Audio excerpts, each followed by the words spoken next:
假的，全都是假的！沈怀，睁大眼睛看看，和我结婚是假，骗我签婚前协议是真，你这个骗子！跟我谈什么10年计划？你调查我？方晴，你知不知道你在做什么？这些东西你到底是从哪儿弄来的？我知道，我在离婚。沈怀，你骗了我，你不仅离过婚，还家暴，我要你赔我50万。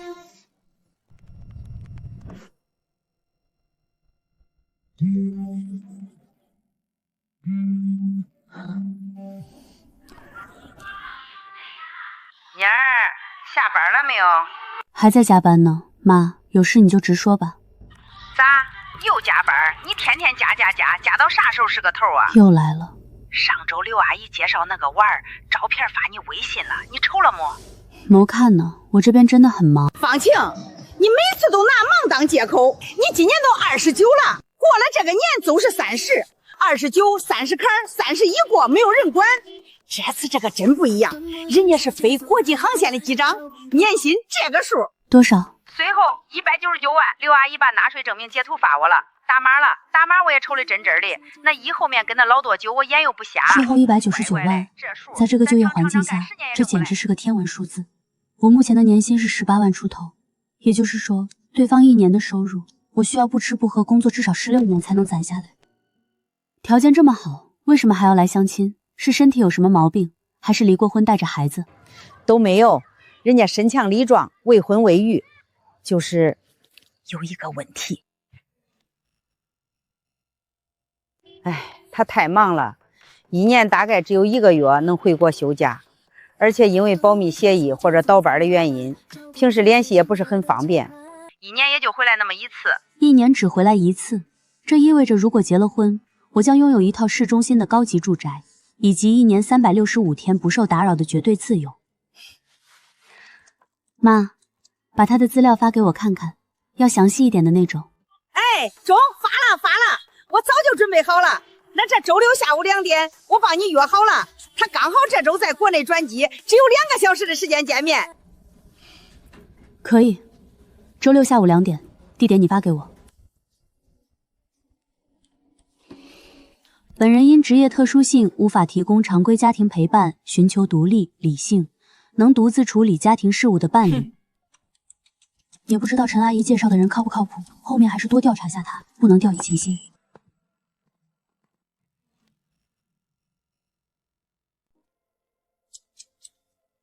方小姐，你好，我是沈怀。沈机长你好，我是方晴。我的时间不多，直接进入正题吧。这是我近3年的体检报告复印件，还有个人征信报告和资产证明。通过中间人介绍，我知道方小姐在市场部工作，年薪18万左右，有自己的房子，但还在还房贷，父母都健在，父亲有高血压，母亲已经退休了。我说的这些有误吗？没有，很准确。我的情况相信你也了解了，我找伴侣的核心诉求是稳定，我的工作性质决定了我无法提供情绪价值。我在飞行期间手机会关机，落地之后需要倒时差和休息。如果你生病了，家里漏水了，或者遇到其他突发状况，我大概率不在场，也帮不上什么忙。这听起来像是在找一个家庭管家，而不是妻子。你可以这么理解。作为交换，我会提供充足的物质保障，包括但不限于还房贷、赡养你的父母、购买奢侈品或者投资，我都不会过问。既然条件这么好，为什么会轮到我？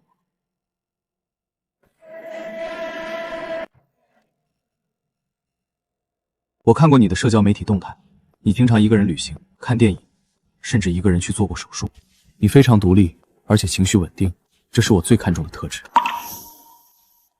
没想到自己那些孤独的时刻，在对方眼里居然是加分项。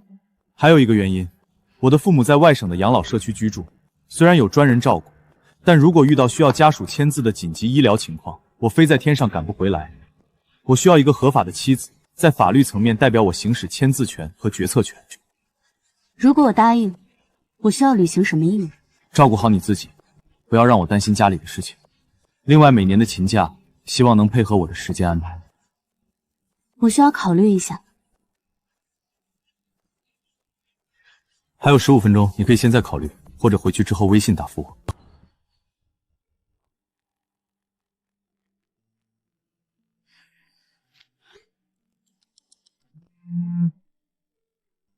接下来的3个月，我进入了一种很奇特的状态。我在名义上有了男朋友，但在现实中依然是一个人。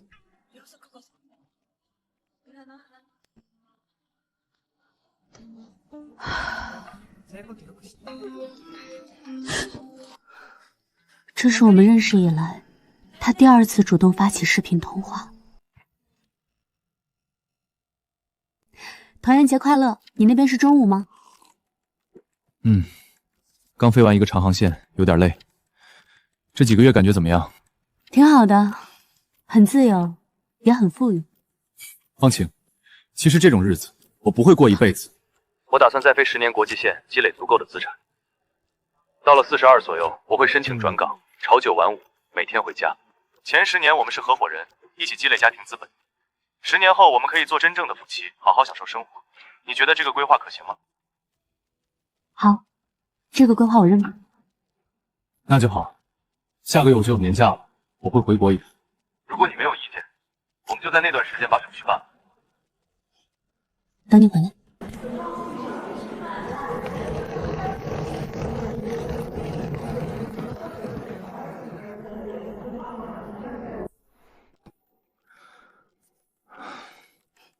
这次回来能待多久？25天左右。如果确定要领证的话，需要留出1周时间回一趟老家办酒席，剩下的时间我们可以去拍婚纱照，或者就在家里休息。沈怀，既然下周就要办手续，我觉得我们可以。方晴，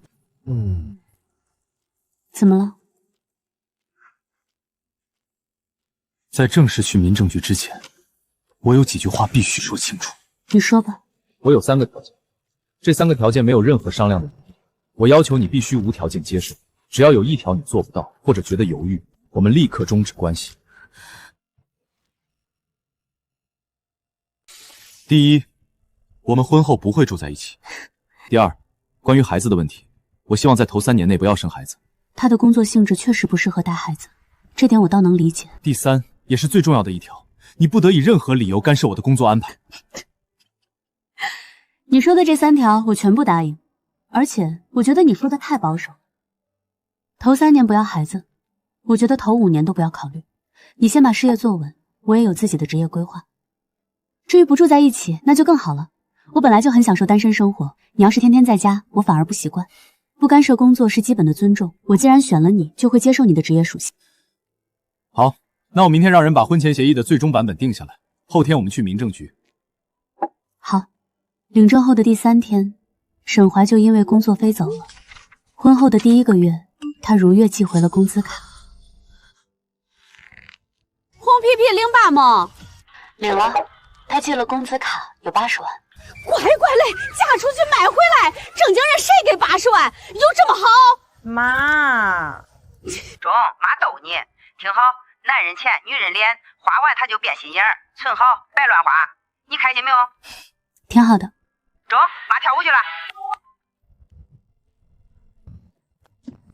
直到1个星期后的这一天，我接到了他的女同事发给我的消息。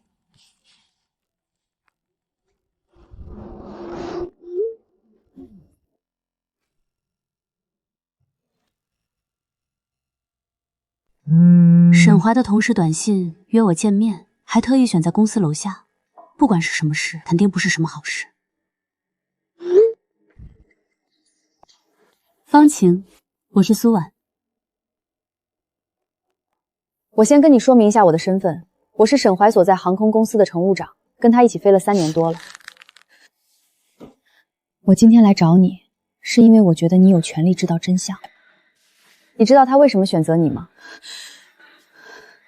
因为他觉得我独立，情绪稳定，可以接受长期异地。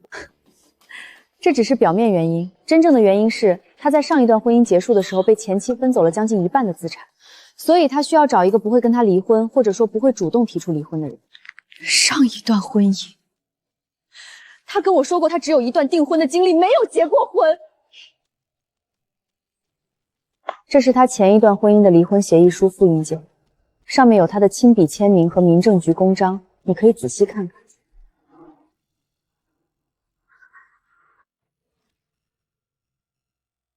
沈怀骗了我，他不仅结过婚，而且离婚到现在才不过3年多的时间。这还不够，你再看看这个。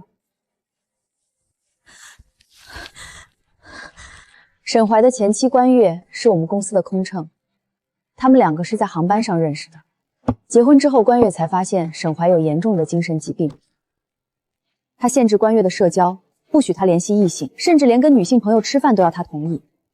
关月好不容易怀上孩子，却在一次争吵中被他推下了楼梯，孩子没保住。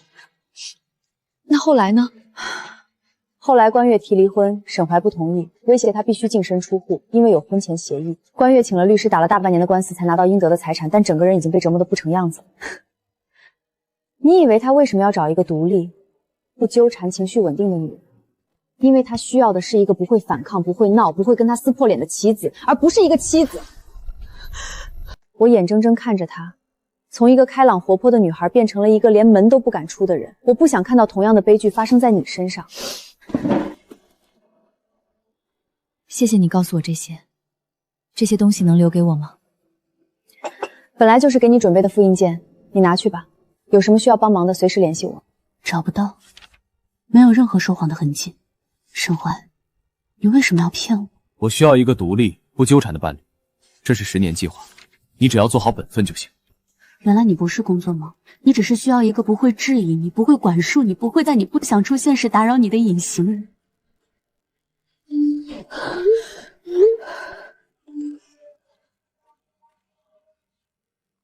方晴，这是沈怀前妻关月的手机号，你们可以聊聊。你好，请问是哪位？你好，我叫方晴，是苏婉的朋友，我想跟你见一面，可以吗？可以。我知道，谢谢你。下午3点，城东公园湖边凉亭见。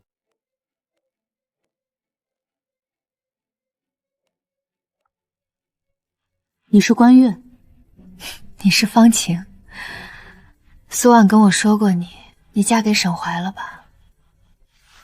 你看起来状态还可以，比我当年强多了。他真的打过你？这倒是没有。他折磨人的方式不是打，是控制，是不让你出门，翻你的手机，把你关在家里，哪里都不准去。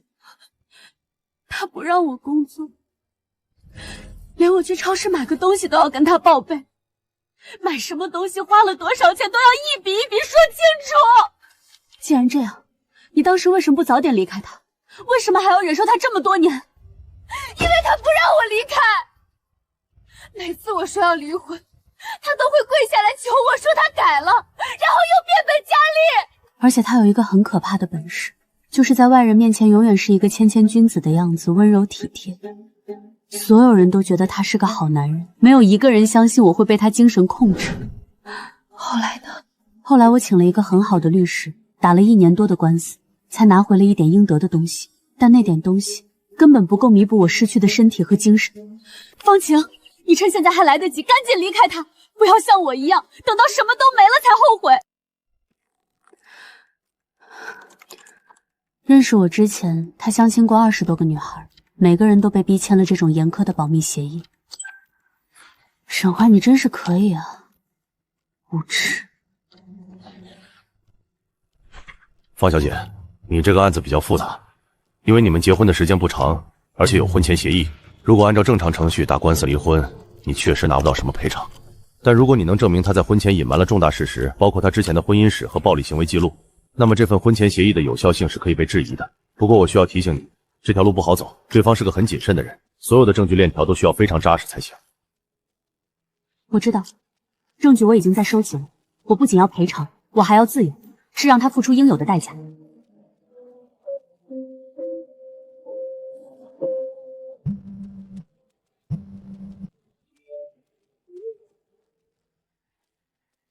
沈怀回来了，他是不是知道什么？还是知道我调查他？方晴，这段时间我想了许多，等明年我的航线稳定了之后，我们就准备要孩子吧。盛怀，在你说这些之前，我想先给你看一样东西。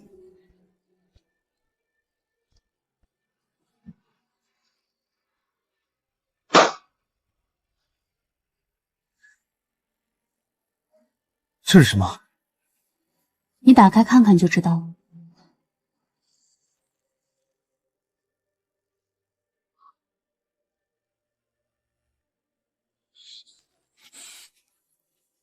你调查我？不是调查你，是了解你。作为一个妻子，了解丈夫的过去不是很正常的事情吗？方晴，你知不知道你在做什么？这些东西你是从哪里弄来的？盛怀，犯错必定会留痕迹。你觉得你做的这些事真的会天衣无缝吗？盛怀，你骗了我，你结过婚，你把这些事情全部瞒了下来，跟我谈什么10年计划？你听我解释，那些事情不是你想的那样。关敏他有病，他有严重的妄想症和精神问题，他说的那些话全都不是真的。那这个呢？这也是关月编出来的吗？警察会随便出一个假证明吗？盛怀，别再用你那套说辞来洗脑我。根据民法典规定，你在婚前隐瞒了重大婚姻史和严重家庭暴力前科，这已经构成了合法的民事欺诈。我已经咨询了专业律师，如果走诉讼程序，法院不仅会判决婚姻无效，你作为过错方同样要承担高额的精神损害赔偿。你以为你拿这些法律条文就能吓倒我？信不信我去法院反告你侵犯隐私、敲诈勒索？那你试试看。我所有的证据链都是在律师的指导下，通过合规途径向知情人调取，完全具备法律效力。你确实可以去起诉，但只要案件一开庭，这些盖了公章的家暴记录和离婚判决书就会变成完全公开的法庭诉讼记录。到时候，你觉得你那个极度看重飞行员政审与个人品德的航空公司，还会保留你这份年薪199万的工作？你到底想要什么？很简单，尊重法律，各退一步，签署合法的民事调解协议，依法解除婚姻关系，婚前协议作废。同时，你必须一次性支付我50万的精神抚慰费与婚姻损害赔偿。另外，你需要签下一份婚前欺诈事实的承认书，由我的律师做合规备案。好，我答应你，但你要在协议里加上保密条款，这些证据绝不能向任何第三方泄露，否则你一分钱也别想拿到。只要赔偿到账，离婚手续依法办完，这份保密协议就会即刻生效。我方晴一向守法守信。30天后，我们在民政局办了离婚协议，这场可笑的闪婚告一段落。怎么样？办完了？办完了，钱也到账了。那就好。方晴，你很勇敢。关月要是知道你替他出了一口气，一定会很高兴的。我没有替他出气，我只是在替自己讨一个公道。不过这些东西我暂时不会公开，我已经答应沈怀了，做人还是要讲信用。你真的打算就这么算了？我没有说算了，我只是说暂时不公开，但该有的记录我都保留着。如果将来他再伤害别人，这些东西就是最好的证据。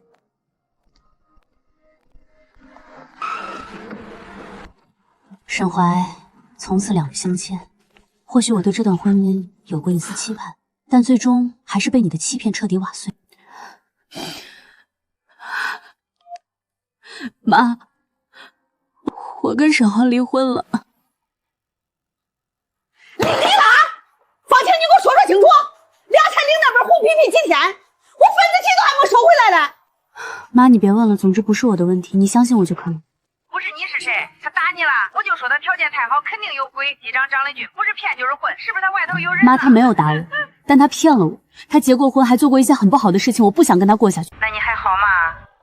我挺好的，妈，你别担心，我本来就是一个人过的。那50万是咋回事？你刚才说转账？是他给的赔偿，我已经找律师看过了，合法合规的。这笔钱我打算拿来还房贷，剩下的一部分给你和我爸养老。我不要你的钱，你自己留着。方晴，你回来吃顿饭吧，妈给你做你爱吃的红烧排骨。中。沈怀的律师确实很厉害，这份协议写得滴水不漏。如果不是因为他隐瞒了婚史和疾病，我根本没有办法撼动他分毫。但沈怀忘了一件事，他忘了一个人再谨慎，也不可能把自己的所有痕迹都抹得干干净净。医院里的那份病历，警察做的那份记录，这些东西是擦不掉的。陈律师，谢谢你这段时间的帮助。那份证据链我已经整理好了，我暂时不打算公开，如果有需要的话，我会第一时间联系你。好的，方小姐，随时可以找我。另外，我想提醒你一句，沈怀那个人不会善罢甘休的，他骨子里是个很危险的人，你还是要多加小心。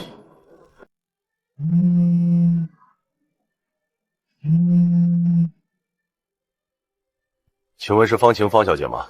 是我，请问你是哪位？你好，我叫周启明，是沈怀先生的私人律师。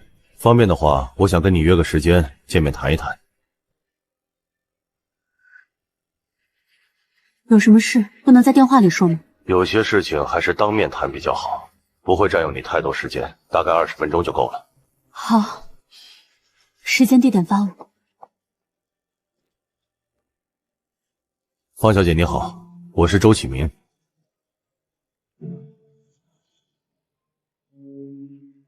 周律师找我有什么事？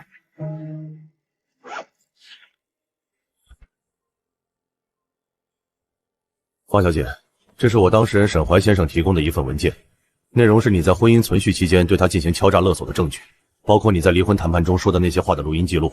此外，沈先生还提供了你在婚姻期间的一些不当行为记录，包括未经他允许私自调查他的个人隐私，以及未要将不实信息公之于众。基于以上这些证据，我的当事人决定撤销之前跟你达成的离婚协议中的赔偿条款，也就是说，那50万你需要全额返还，同时他还保留追究你法律责任的权利。周律师，你觉得你这份东西拿到法庭上能站得住脚吗？能不能站得住脚，不是你说了算，也不是我说了算，是法官说了算。但我可以明确告诉你，方小姐，你手上那些所谓的证据，包括关月的病历和报警记录，真实性和关联性都是可以被质疑的。毕竟你没有得到当事人的授权就私自获取这些信息，本身就存在法律风险。10万。周律师，麻烦你转告沈怀，那50万我1分都不会痛。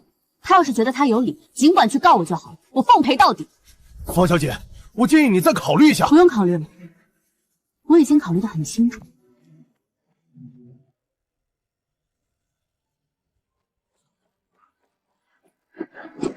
陈律师，是我。沈怀那边刚刚派律师来找我了，他答应给我50万的时候就已经做好了反制的准备，他们手里有录音。方晴，这个沈怀确实不简单，他是一个非常有经验的操盘手，每一步都算计得很精准，我们要小心应对。陈律师，我真的需要把那50万退回去吗？不需要，但你需要做好充分的准备。他既然能拿出这份录音，说明他从一开始就在给你设套。这个人比你想象的要危险得多。那我该怎么做？第一，从现在开始，你跟他的任何接触都要有第三人在场，最好是有律师在场。第二，把所有的证据再做一次配分，存在不同的地方。第三，找一个信得过的人，把你现在的情况告诉对方，不要一个人扛。昨晚沈怀找了律师，他想反悔，他居然还有脸反悔？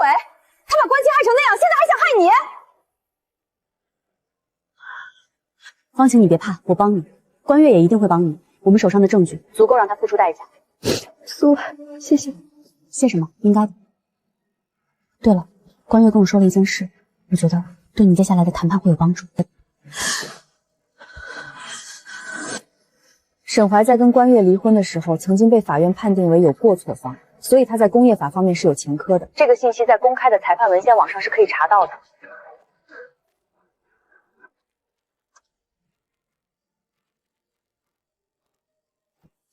沈怀，既然你想这么玩，那也不介意我给你的惊喜吧。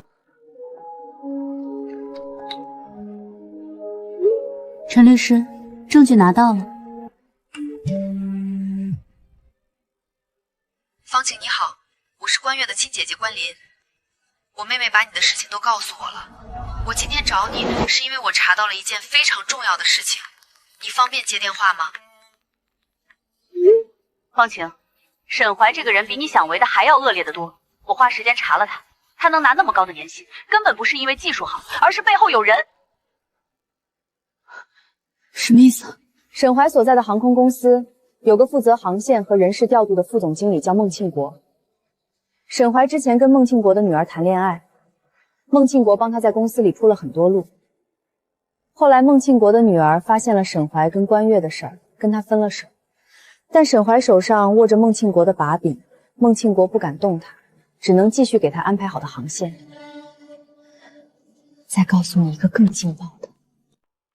沈怀在跟关月结婚之前，还在国外有一段婚姻，对方是一个华裔女性，他也精神控制过那个女人。后来那个女人报警了，沈怀差点被当地法院判刑，是孟庆国找人帮他摆平的。你怎么查到的？我托了国外的朋友查的，那边的法院记录是公开的，只要花点钱就能查到。沈怀以为把国内的痕迹清除安全就行了，但他忘了国外的记录他删不掉。虽然大部分内容是外文，我看不太懂，但当事人的名字和日期都对得上，沈怀的名字拼写也完全一致。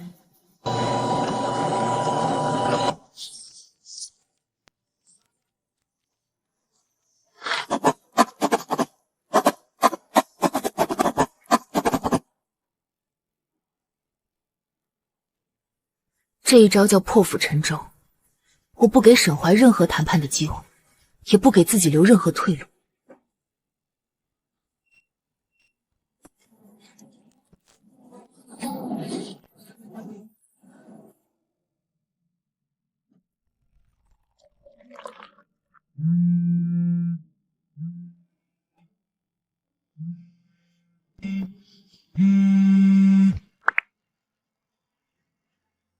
方晴，你竟敢写举报信！你真以为我整不死你是不是？真相，你知不知道你那些所谓的真相会毁了我？我的工作，我的前途，我的一切，全部都会被你毁掉。毁掉你的不是我，是你自己。你做的那些事情不会因为你不说就凭空消失。方晴，你疯了吗？你以为你这样做你能落到什么好处？我没想要什么好处，我只是觉得真相应该被看到。你以为你赢了，方晴？我告诉你，你别高兴得太早。我认识的人比你多得多，我能让你在这个城市里待不下去。你可以试试看，但你动手之前最好想清楚，你现在已经是惊弓之鸟了，你每动一下，就会有更多的人看到你的真面目。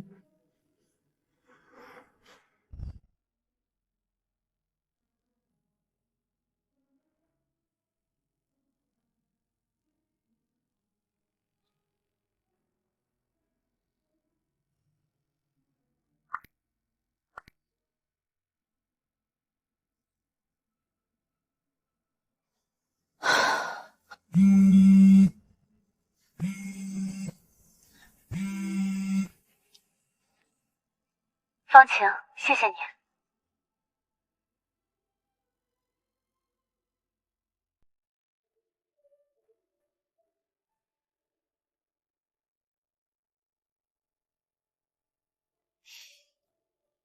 谢谢你让我看到，坏人终于有了报应。你知道吗？我这几年一直在想一件事，就是如果当初我能勇敢一点，能把他的真面目公之于众，也许就不会有后面的人在受害了。你不是不勇敢，你是被他吓怕了，这不怪你。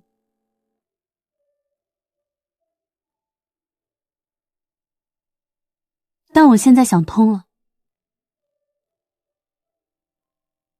我决定把我自己的经历写出来，发到网上去，不是为了报复他，而是为了让更多的人看到，不要被这种人的表象迷惑。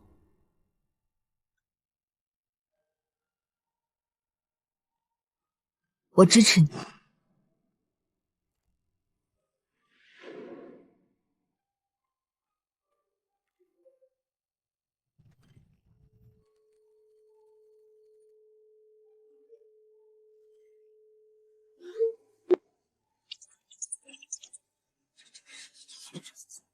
沈怀在行业内的名声一夜之间跌到了谷底，那些曾经跟他合作过的同事纷纷表示，早就觉得这个人不对劲。那些以前跟他相过亲的女孩们也陆续站出来，讲述了自己跟沈怀接触时的那些让人不舒服的经历。一个人倒下的时候，会有很多人站出来告诉你，他的影子早就遮住了半天边。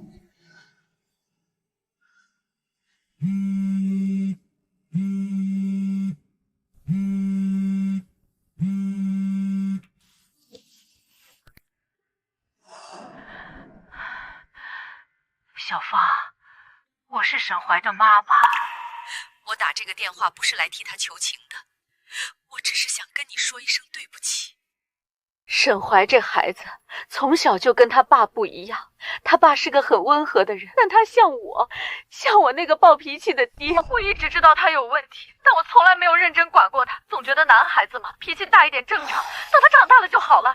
阿姨，这不全是你的错？不，这是我的错，却没有想到了他，让他变成了现在这个样子。他伤害了那么多人，包括你，也包括关月，我真的觉得很对不起你们。阿姨，他现在怎么样？他被停职了，女朋友也分手了，整天把自己关在房间里不出来。我看在眼里，急在心里，但我也不知道该怎么办了。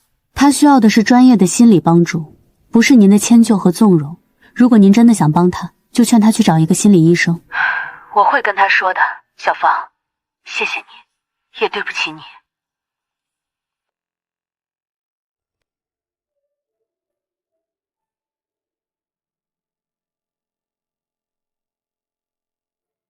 以后不管嫁不嫁人，妈都养你。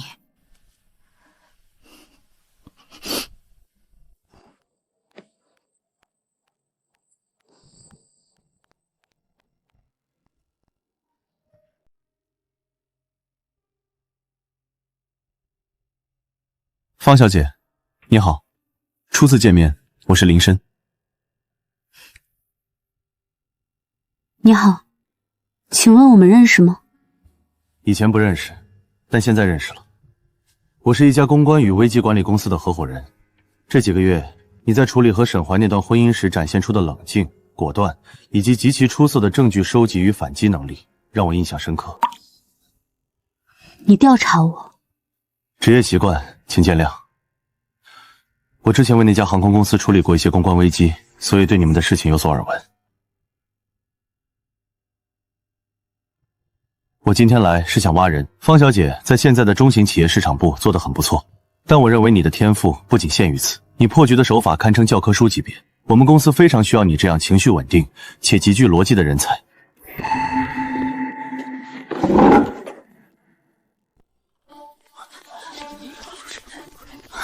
方晴，你毁了我，你满意了？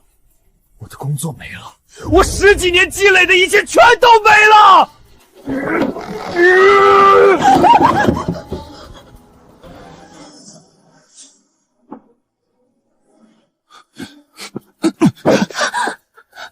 沈先生，公众场合请注意你的行为。罪完，就这么这个狠毒的女人，你居然这么快就找我下家了！我已经按下了报警电话。如果你在3分钟内不离开，由于你身上带有凌厉的酒精气，伴有暴力倾向，向步军公关的名义向媒体通报前知名机长酒后寻衅滋事的独家新闻。方晴，你给我等着，这件事没完！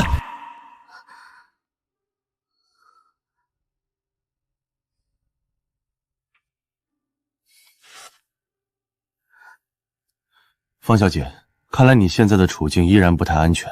我想你现在应该有决定了吧？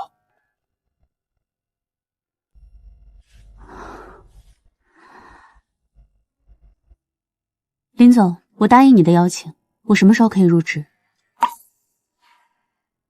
明天。公关行业不需要繁文缛节，我帮你出面解决你现公司的离职交接。你需要以最快的速度进入状态。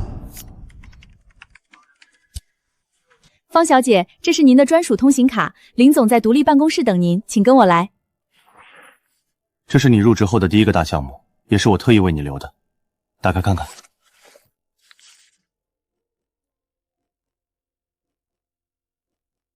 自从你那封实名举报信发出去，加上孟庆国被查，这家航空公司的股价在1周内跌了8%，公众信任度降到了冰点。他们高薪聘请我们做声誉前线，而没有人比你更清楚他们的痛点。让我去接手前夫公司的危机公关，这简直是在道德和心理的边缘疯狂试探。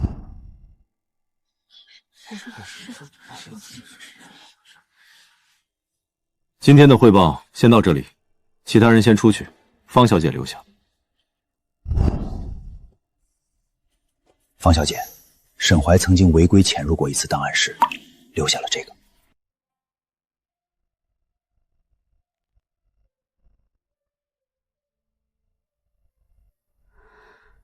这 U 盘里是什么？我们技术部门已经破解了里面的内容，沈怀在里面留下了一份声明和一些伪造的文件备份。文件试图证明你从一开始就知道他隐瞒婚事，并且你联合了我们公司内部的高管做局陷害他，目的是为了敲诈他那笔高昂的赔偿金。这简直是无稽之谈。如果我早知道，我为什么要跟他结婚？如果我联合了高管，为什么最后是我自己去实名举报？我们当然知道他在撒谎，但问题是，这份 U 盘被设定了一个定时发送程序。如果我们不满足他的要求，或者如果你再次对他赶尽杀绝，这些伪造的真相就会自动发送给国内几百家八卦媒体和营销号。他现在的要求是什么？他要求公司撤销对他的开除决定，改为因病辞职，并补发他本年度所有的绩效奖金。同时，他要求方小姐公开向他道歉，承认是你在婚姻中存在过错，并且给他200万的精神赔偿。真是疯了。楚总，既然我们瑞军接了这个案子，这种低劣勒索手段就不会得逞，这件事交给我们处理。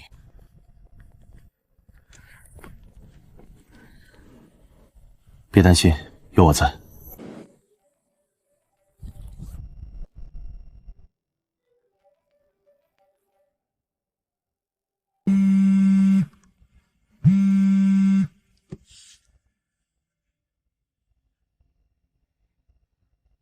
阿姨，您找我有什么事吗？小芳，沈怀他刚才回了一趟家，整个人状态很不对劲儿。他收拾了护照和几张银行卡，说要去国外躲一阵子。他走得太急，把以前常用的一个旧平板电脑落在了沙发缝里。我刚才打开看了一下，里面全是他找人伪造文件的聊天记录。我不能再看着他一错再错了，他这不只是骗人，他这是在犯罪啊！你现在在哪里？我把这个病表给你送过去，你拿去交给警察吧。阿姨，您别乱跑，我马上开车过去接您。看来这盘死局有解了。走，我们现在就去拿证据。楚总，麻烦您这边让技术部门随时待命，一旦我们拿到原始证据，立刻起草反击声明。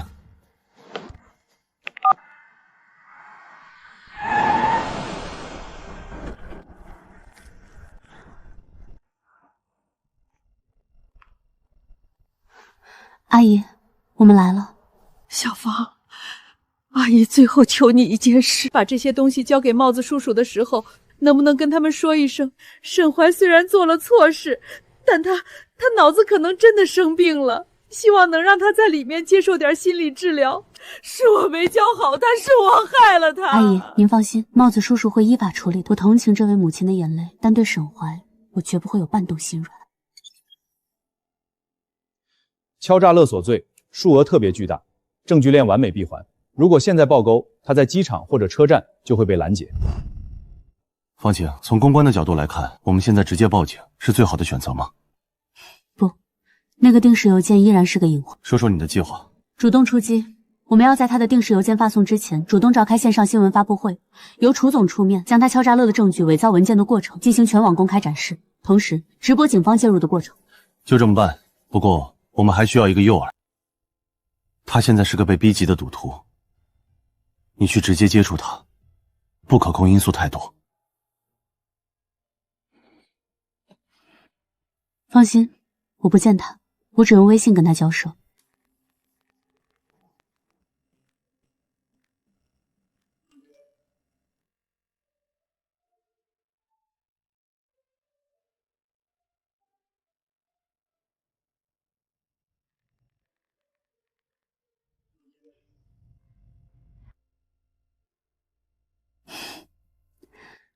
上钩了。锁定了，他目前并没有去机场，而是躲在市区边缘的一家快捷酒店里。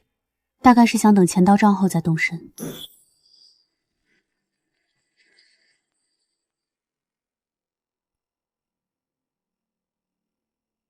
各位媒体朋友、公众朋友，晚上好。近日，关于我司前机长沈某的一系列传闻，严重影响了公司的声誉。今天，我们将在此公布一份重要的真相。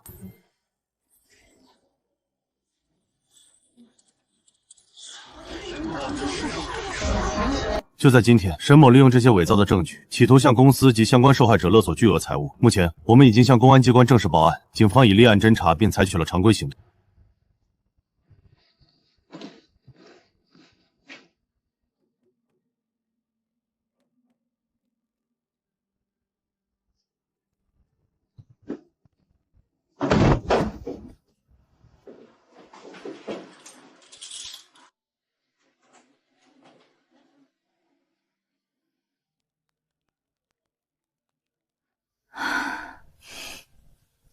祝贺你，方晴，你的首战非常漂亮。不过还没完，明天你要跟我去见一个大客户。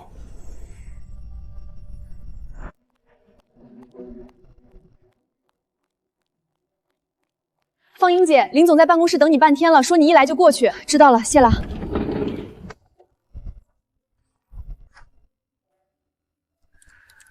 沈怀因敲诈勒索罪证据确凿，已经被正式批捕了。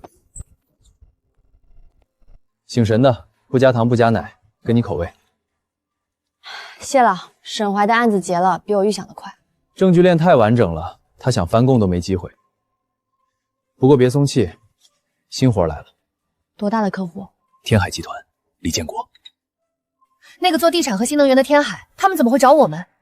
他女儿李欣然下周就要接总裁的班了，结果这丫头昨天在朋友圈发了句投资踩坑的牢骚，被竞争对手抓住把柄，现在网上全是说他败家不配接班的通稿。李建国的要求是什么？2个：第一，3天内把舆论压下去，不能影响下周的股东会；第二，教他女儿在公众面前说话，别再捅娄子。行，我先看看资料。别在这儿看了，李建国已经在1号会议室等着了，点名要见你。他听说了你处理沈怀案子的事，指定让你负责这个项目。抱歉，李总，楼下突发交通管制，我们绕路过来，耽误了时间。哼哼，下不为例。爸，你凭什么冻结我的账户？我也是公司股东。凭什么？就凭你毛毛躁躁，成事不足，败事有余。我毛毛躁躁，是那些人没事找事儿。我不过是在朋友圈发了句投资踩坑，学费交的值，他们就捕风捉影说我败家，至于吗？至于，下周就是股东会，你现在出任何一点岔子，那些老东西都能把你拉下来。你就是那个方晴，把沈怀送进去的那个。是我。行，那你教教我，要是有人故意在股东大会上拿我那笔亏损的投资说事儿，逼我下台，我该怎么处理？其实很简单，你不需要否认亏损，你只需要证明你这一次亏损并不是失败，而是一个早有准备的行动。哦，什么行动？一次战略性的试错，而且这次试错拿到的数据将成为天海在下一步转型的关键。继续说。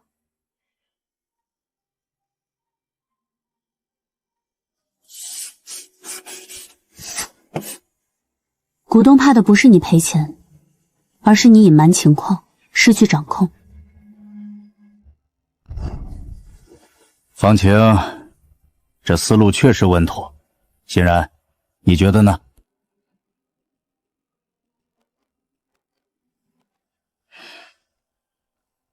思路不错，我可以看报告，谁来弄？我来负责统筹。李小姐，但我需要你完全配合，这几天要跟着你，了解你投资的每一个细节，不能有任何隐瞒。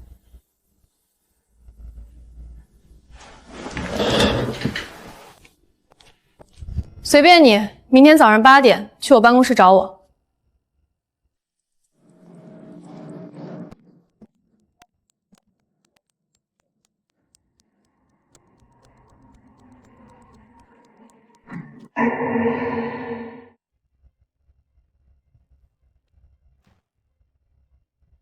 我说了，这笔款项不能这么报。李总，以前都是这么走的呀。财务那边说了，不按这个流程走，钱根本批不下来。那就让财务总监来找我。这种虚头巴脑的报销，我一个字都不会签。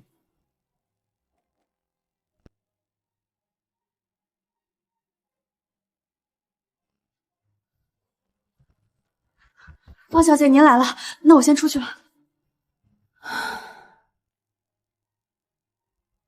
让你见笑了。这就是你说的完全配合。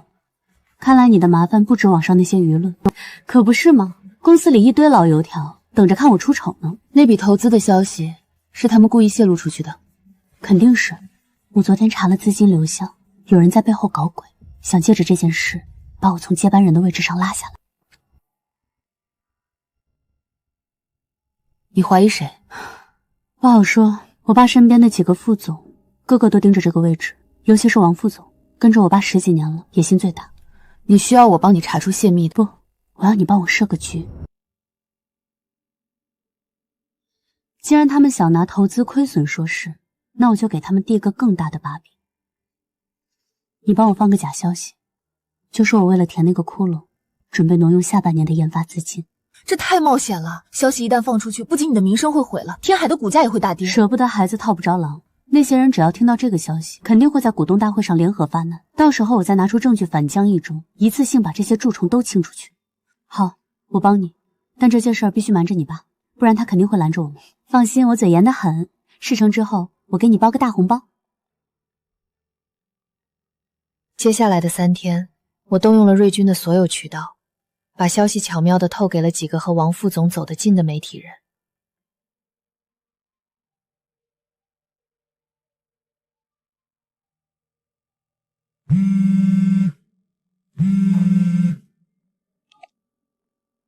方晴，鱼要钩了。王副总今晚私下约了3个组股东吃饭，看样子是准备明天动手了。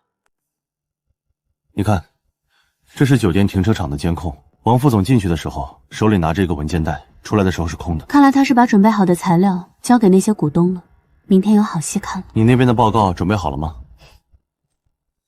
好了，所有的数据都核对过了，绝对没问题。明天股东大会，你跟我一起去，以公关顾问的身份列席，万一有什么突发情况，你也好及时应对。明白。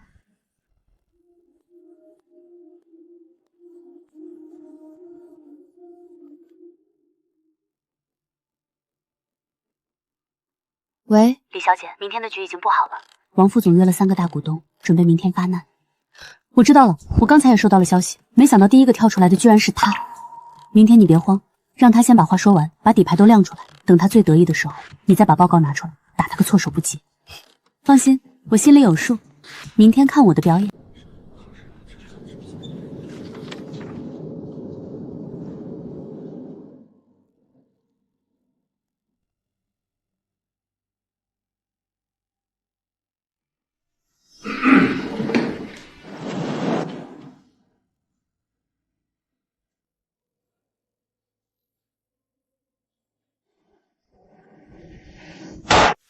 最近网上到处都在传欣然小姐私自投资亏损了上千万，这事儿是不是真的？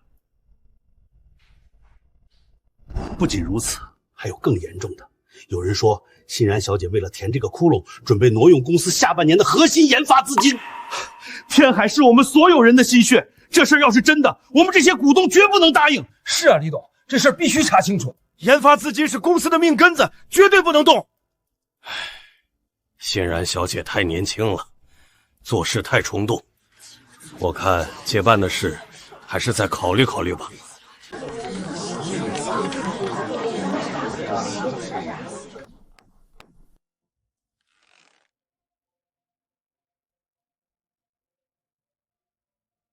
王副总，你的话说完了吗？怎么，我说错了吗？难道这些都是谣言？你当然说错了，我不但没有亏钱，也没有挪用任何资金。相反，我用那笔钱提前帮公司踩了一个大坑。把报告发下去，让各位董事好好看看。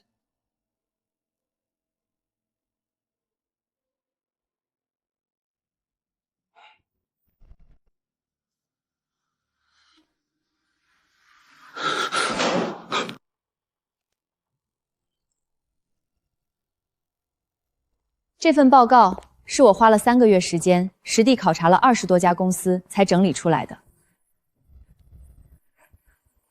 结果证明，王副总之前提议的全面进军方案根本就是个陷阱。如果按他的方案，公司至少亏损50亿，而我只花了1000万就拿到了全部风险数据，避免了更大的损失。原来如此，是我们错怪欣然了。哎，这孩子有眼光，比老王靠谱多了。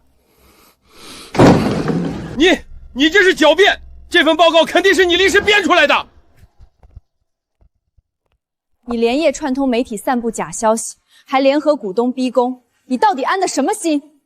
你血口喷人！李建国，你不能这么对我！我为公司做了这么多贡献。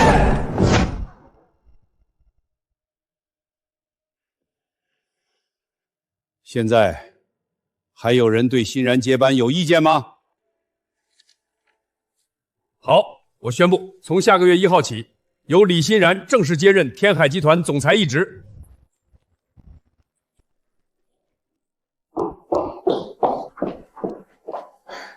方晴，这次真的谢谢你，没有你，我肯定搞不定这些老东西。是你自己有胆识，换做别人早就慌了神了。我爸想见见你，他在办公室等你。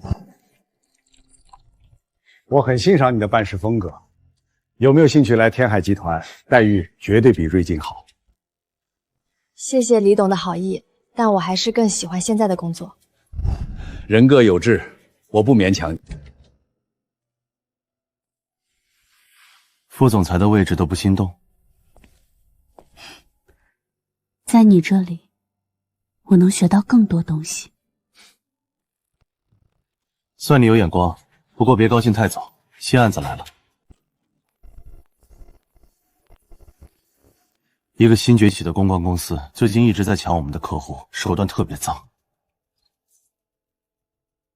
苏婉，他不是在航空公司当乘务长吗？怎么突然开启公关公司了？就在沈怀被抓之后，他就辞职了，拉了一笔投资，成立了这家叫新耀的公关公司。短短1个月，已经抢走了我们3个重要客户。他根本不懂公关，背后肯定有人帮他。我也是这么想的。有线索小关悦的姐姐关琳，关琳她不是在国外吗？怎么会突然回国搞公关公司？不清楚，但他们针对的明显是你，还有瑞军。方晴，你终于给我打电话了。苏婉，你抢瑞军的客户到底想干什么？干什么？你现在的办公室隔音效果好吗？小心别让林深听到我们的谈话。别说的那么难。你在监视我。明晚8点，君悦酒店有个商业酒会，你最好准时来，我会送你份大礼。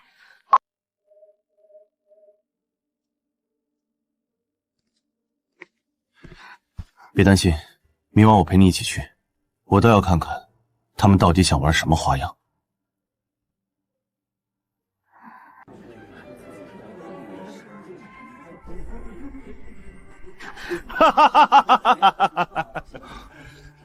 看来我们找到新耀真正的金主了。孟庆国因为我丢了工作，就是为了报复我，顺便抢瑞军的客户。方晴，林总，欢迎光临。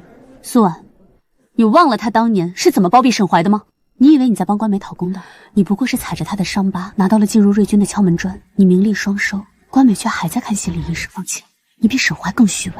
苏婉，你搞错了，我从来没有利用过任何人。惩罚沈怀，是因为他罪有应得。我能有今天，靠的是我自己的能力，是吗？那我们就走着瞧。方小姐，林总，好久不见，没想到会这里遇到你们。孟总真是好兴致，刚从航空公司辞职，就开了这么大一家公关公司，真是厉害。方小姐，短短几个月就成了瑞军军的红人了。年轻人，这个圈子水很深。多谢孟总提醒。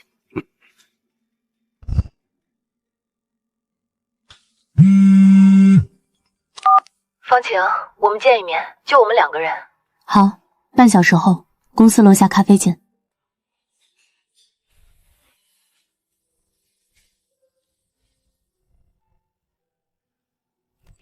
你昨天说的是真的？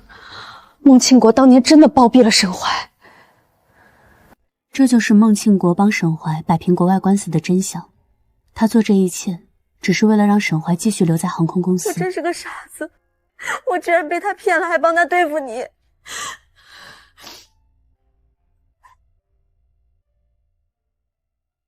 这是新耀的账务，还有孟庆国窃取天海集团商业机密的证据。星耀账务，天海机密，孟庆国，你终于露出马脚了，这是我们扳倒他最好的机会。孟庆国太狡猾了，他让我出面打理公司，自己躲在背后操控。我一直以为他是真心想帮我和关悦，没想到他只是在利用我们。现在醒悟还不晚，你打算怎么做？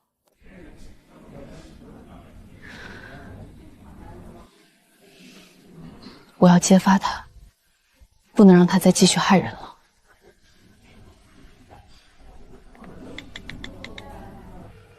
林深，带上东西，立刻来一趟半岛咖啡馆。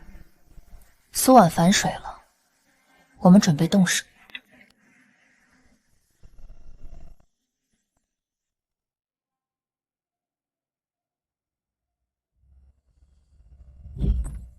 资料我都看过了，硬碰硬我们胜算不大，必须引蛇出洞，利用下周的竞标会给他设个局。苏婉，你把这份假的天海竞标底价资料交给孟庆宽，告诉他，这是你从方晴那里偷来的。好，他现在对我没有防备，肯定会相信的。竞标会当天，孟庆国一定会用这份假底价去竞标，到时候我们再当众放出他窃取商业机密的证据，我要让他彻底身败名裂。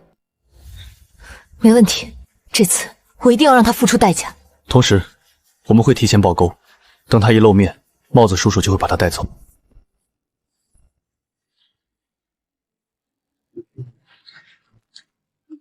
一切顺利。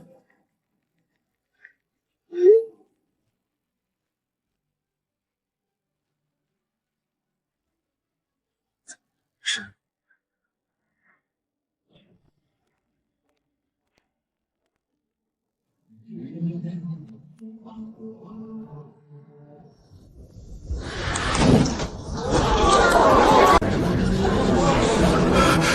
这是怎么回事？是谁换了我的 U 盘？孟庆国，你涉嫌非法获取商业机密、商业贿赂，现在依法对你进行逮捕，请跟我们走一趟。我是被冤枉的，是苏婉陷害我，是苏婉陷害我。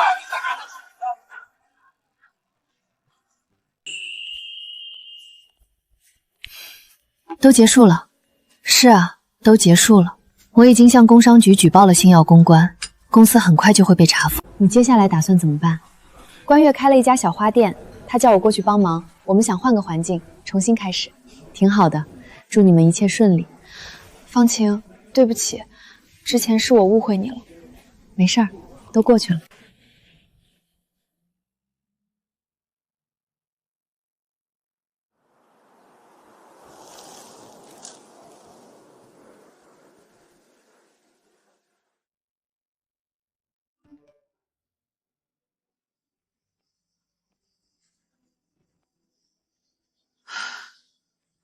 辛苦。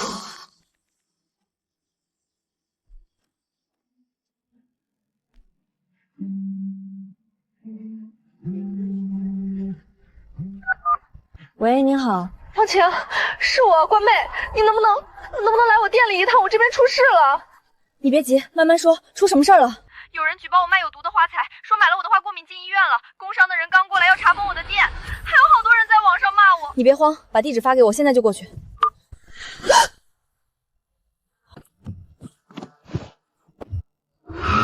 我听见你打电话了，关于出事了。有人举报他的花店，还在网上造谣。你怎么没回公司？等你啊，网上的通稿是半个小时前集中发的，水军痕迹特别明显，是有人故意搞事。你早就猜到了。孟庆国倒了，总得有几个不长眼的余党想蹦跶两下。沈怀有个远房表弟叫张浩，之前跟着孟庆国跑腿，专门干这种脏活，猜就是他。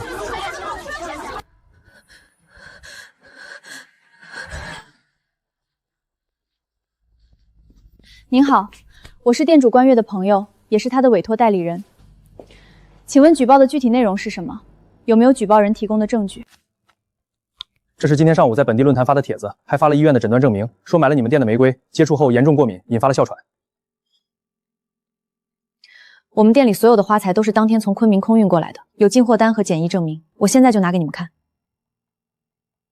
您可以随便检查，要是真的有问题，我们愿意承担所有责任。但如果是有人恶意造谣，我们也会追究到底。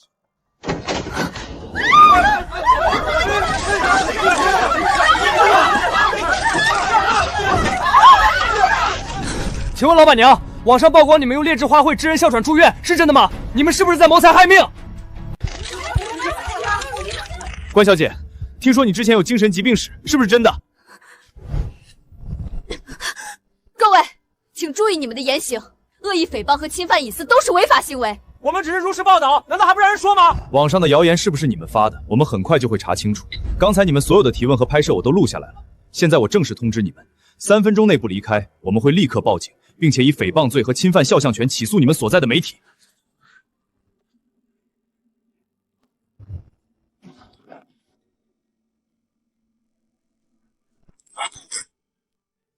检测结果明天出来，在这之前，店铺暂时不能营业。如果没问题，我们会帮你们澄清。我到底做错了什么？我好不容易才走出来，想开个小店安安稳稳过日子，为什么他们还是不放过我？这不是你的错，放心，我一定会把这件事查清楚，还你一个清白。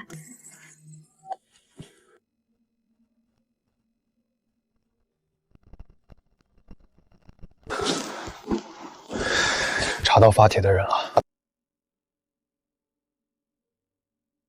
就是张浩，他在郊区的一个网吧发的帖子，监控拍到他了，而且他还转了一笔钱给那几个自媒体，让他们发通稿黑关月。这个混蛋，他在哪儿？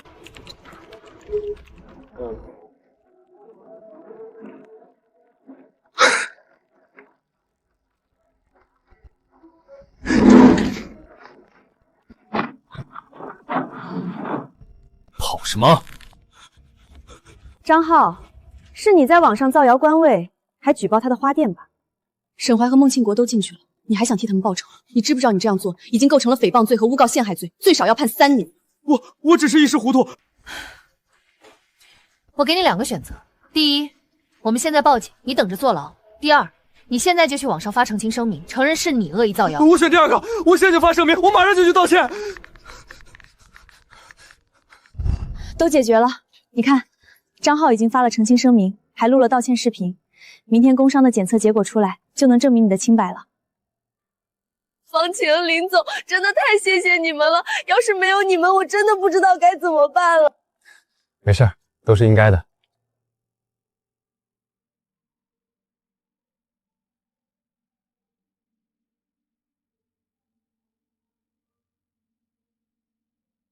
方晴，